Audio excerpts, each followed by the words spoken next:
إلا الله ونشهد أن محمدا عبده ورسوله أرسله بالحق بشيرا ونذيرا وداعيا إلى الله سراجا منيرا.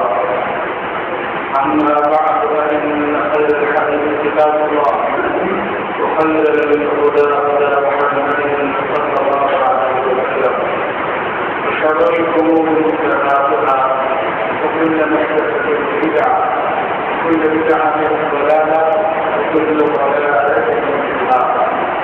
أعوذ بالله من الشيطان الرجيم. بسم الله الرحمن الرحيم. إن الذين يستكبرون عن عبادتي سيدخلون جهنم داخلين. رب اشرح لي صدري ويسر لي أمري واحلل عقدة من لساني يفقهوا قولي. سبحانك لا علم لنا إلا ما علمتنا إنك أنت العليم الحكيم. القسم الحمد لله تعریف جلال کو بڑھائے اللہ وحدہ لا شریک لہ کے لیے اس نے ہم سب کو پیدا کیا جو ہم سب کا خالق والے قرار ہے. اس کے بعد ضرور سلام ہو میرے اور آپ کے نبی رحمت للعالمین سید المرسلین محمد رسول اللہ صلی اللہ تعالی علیہ وآلہ وسلم. محترم حضرات، میں زیادہ تکنیکی کے بات نہ کہتے ہوئے اپنے موضوع کی طرف آؤں. اللہ تبارک و تعالیٰ نے ہم سب کو جس مقصد کے لیے پیدا کیا ہے وہ عبادت ہے. محترم حضرات، اس زمین پر انسان نے سب سے پہلے جو عبادت کی ہے اللہ تعالیٰ کی حکم کی عبادت ہے. کیا وہ نماز ہے، کیا وہ روزہ زکات ہے، کیا وہ حج ہے. اس روئے زمین پر سب سے پہلے انسان نے جو عبادت کی ہے وہ دعا ہے. اور رسول اللہ صلی اللہ علیہ وسلم الدعاء والعبادة، جس میں نماز روزہ حج کی عبادتیں ہیں ویسے دعا بھی ایک عبادت ہے. ہر عبادت کا کوئی نہ کوئی وقت ہوتا ہے. نماز کو وقت میں پڑھی جائے حج اس حج کے خیال میں کیا جائے گا. روزے رمضان کے مہینے میں رکھے جائے. لیکن دعائیں ایسی بات ہے اس کے لیے کوئی وقت مقرر ہے. انسان جب جیسے چاہے وہ عبادت میں جا سکتا ہے. میرے بھائیوں، دعا آدمی اگر کوئی شخص اللہ العالمین سے دعا مانگتا ہے تو دعا کو ایک حاجت طلبی کا ذریعہ سمجھ کر کے نہ مانگے بلکہ دعا کو ایک عبادت سمجھ کر کے مانگے. اللہ تبارک و تعالیٰ ضرور قبول فرماتا ہے.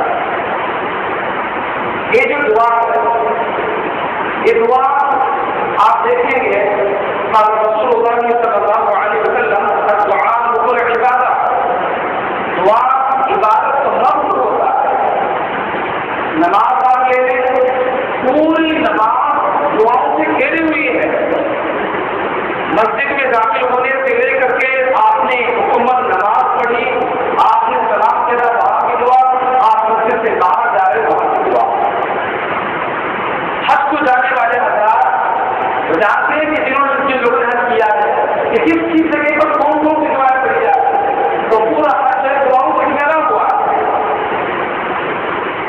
اور اسی طرح یہ جو دعا ہے اگر کوئی بندہ اللہ تعالیٰ سے دعا مانگتا ہے تو اس طرح دعا نہ مانگے کہ اللہ تو چاہے تو مجھے معاف کرنا یا اگر تو چاہے تو میری مغفرت کرنا.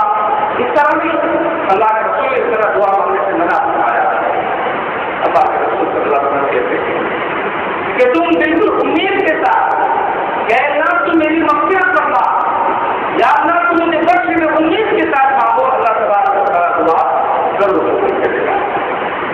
اسی طرح ہم میں سے ہر کوئی اللہ رب العالمین سے دعا کرتا ہے. کچھ دعائیں قبول ہو جاتی ہیں, کچھ دعائیں قبول نہیں ہوتی ہیں. قبول نہ ہونے کی بنا پر بہت سارے لوگ مایوس ہو جاتے ہیں. میرے بھائی محمد رسول اللہ صلی اللہ علیہ وسلم کی حدیث ہے, مسند احمد کی روایت ہے. اللہ کے رسول فرماتے ہیں کہ دعا کبھی اصول ہے. بندہ جو بھی دعا کرتا ہے وہ دعا کبھی ضائع بیکار نہیں جاتی ہے. میرے دینی بھائیوں, اللہ کے رسول نے فرمایا بندہ جب دعا کرتا ہے پہلا اصول یہ ہے اس کی دعا قبول ہو جاتی ہے. پھر بندہ جب دعا کرتا ہے اللہ تبارک و تعالیٰ اس دعا کو قبول تو نہیں کرتا. دوسری شرط یہ ہے اللہ تبارک و تعالیٰ اس دعا کو قبول تو نہیں کرتا لیکن آنے والے کسی بلا کو اس کے بدلے میں ڈال دیتا. یہ دوسرا. تیسرا اصول یہ ہے کہ اللہ تبارک و تعالیٰ دعا کو قبول نہیں کرتا, کوئی بلا کو بھی نہیں ڈالتا. تیسرا اصول یہ ہے کہ اس کے بدلے میں اللہ تبارک و تعالیٰ آخرت میں جو ہے یہ کچھ بدلے گا. اس حدیث سے پتا چلا ہم جو بھی اللہ رب العالمین سے دعا مانگتے ہیں وہ دعا ضائع نہیں جاتی. اور اسی طرح دعا سے کچھ قبول ہونے کے انکار کرتے ہیں. کچھ دعائیں ایسی ہوتی ہیں آپ نے یہاں دعا کی وہاں قبول ہو گئی, فوراً قبول ہو جاتی ہے. جیسے کہ مثال آپ کوئی جانتا ہے بنی اسرائیل کو واقعہ, تین لوگوں کا جنگل سے گزر ہوا, طوفان کی وجہ سے بات بنا لینی پڑی. ایک چٹان نے آ کر کے غار کی منہ کو بند کر دیا اور ان تین لوگوں نے غار میں سے اپنے نیک اعمال کا وسیلہ رکھ کر کے اللہ رب العالمین سے دعا مانگی.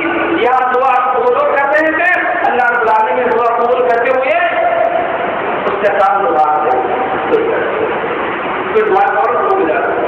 لیکن کچھ دعائیں کچھ دنوں بعد, ہفتوں بعد, مہینے بعد یا کچھ عرصے کے بعد قبول ہوتی ہے. حضرت ابراہیم علیہ السلام نے دعا کی تھی ربنا وابعث فیہم رسولا منہم یتلو علیہم آیاتک ویعلمہم الکتاب والحکمۃ ویزکیہم, کہ اے اللہ انہیں میں ایک ایسا رسول ہے جو انہیں کتاب و حکمت کی تعلیم دے سکے, جو انہیں کوئی صفات. یہ دعا کون کر رہے ہیں؟ حضرت ابراہیم علیہ السلام. اور جانتے ہو یہ دعا کس کے لیے تھی؟ یہ دعا جناب محمد رسول اللہ صلی اللہ علیہ وسلم کی خاطر.